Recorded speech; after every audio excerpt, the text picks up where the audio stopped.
Hello and welcome to Coffee with Tom and Joanne. I'm Tom Matthews. Good morning, and I'm Joanne Toronto. Thanks for joining us. This morning, we're going to be talking about the appraisal process and how that works and how it fits into the process of buying a home and what it means for you as a seller and how to be prepared for this appointment and the best way to approach it. Thank you, Joanne. And for our audience out there, particularly our home sellers, the appraisal appointment in our minds is one of the most important appointments for your realtor because it is now the opportunity for the realtor to sell the value of your property for the third time. And we say for the third time because the first time we sold the value with you to list the property. The second time was the buyer accepting the offer. And now we got to convince the bank that this is the value. So Joanne, why don't you tell people a little bit about what we do to help make sure the property value is out? Well, so in an environment like this, where you're oftentimes seeing homes sell for more than the asking price, it always becomes a point of contention and negotiation about what do you do if the appraisal doesn't meet the value.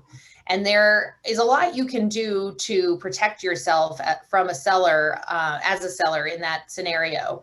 But your agent is really, really important to this process. So what we do is we always accompany the appraiser when they come to visit the house. It is the most simple thing that we can do to help facilitate the process. We'd ask you to leave the home. It takes about 30 minutes, 30 to 45 minutes max, depending on the size of your property. And what we do before that is that we prepare a package to give to the appraiser.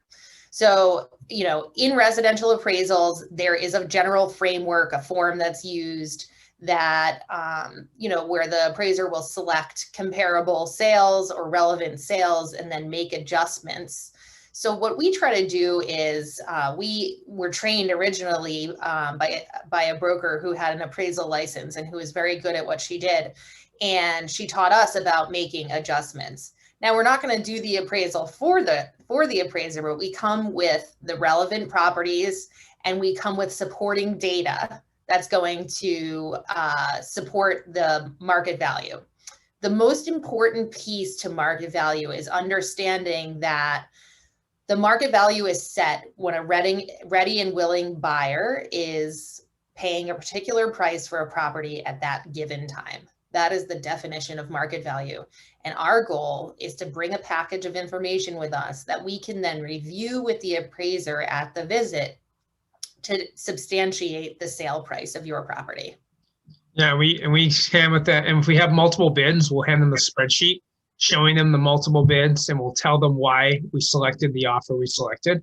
And we want to do is build the best case possible to ensure that the value is met.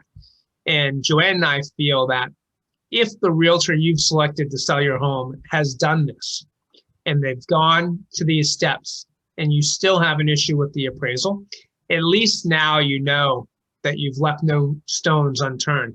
And then you have a different conversation. Right. Because a buyer will get their loan based on a percentage of the loan amount, of the appraised amount, not the sales price. So say you're selling your home for $500,000 and the appraisal comes in at $480,000. If your buyer has a traditional offer with a financing contingency, there's a $20,000 delta that has to be met. Now, if you're in a situation where you talk to your realtor and your realtor says, well, the appraiser just gave them the combo and they went into the house by themselves and they weren't there.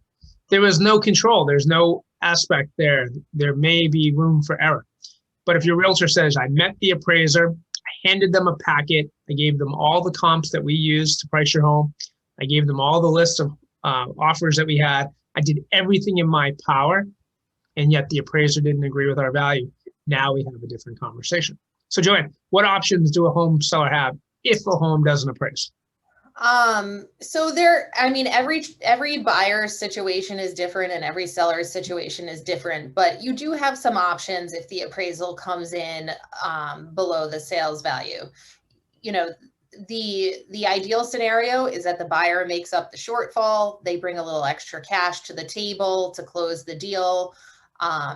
A secondary option would be for them to adjust their financing. The buyer adjusts to maybe, a higher loan amount with a lower down payment into a different program. That takes time, so it would depend on the scenario. A third scenario is that you come up with some mutual agreement with the buyer on adjusting the sales price based on their availability of cash and your willingness to adjust the price. Another scenario is that you adjust down to what the appraised value is to close the deal. Now, there's no one size fits all solution in this scenario. It has to be a work together with the buyer and the seller, because there's just not, going back to the market is one option, and that's totally fine. Going to another buyer that had made an offer is an option, and that's totally fine. But when you come to this situation in your transaction, I would encourage you to take a step back and evaluate all of the pieces, because there are many different ways to do this, but you want to take care of it in the way that's advantageous for you and that will work to get to the closing table. So it's not, we love to say in real estate, it's about, making a win-win for people. And in a situation like this, it's unforeseen. It's not something the buyer has done. It's not something you have done as the seller. It's an opportunity to work together to see if you can get the transaction to a closing table. And this is just another key point where we feel an excellent realtor or realtor team working on your behalf is earning their kind of keep in the transaction. Because with a hot market like this, just about anyone can get an accepted offer on day one, but not everyone can get you to the closing table. And that's where we feel a really strong team is really important. So thank you very much for listening to Coffee with Tom and Joanne. I'm Tom Matthews. I'm Joanne Toronto. Take care. Thanks for joining us. Cheers.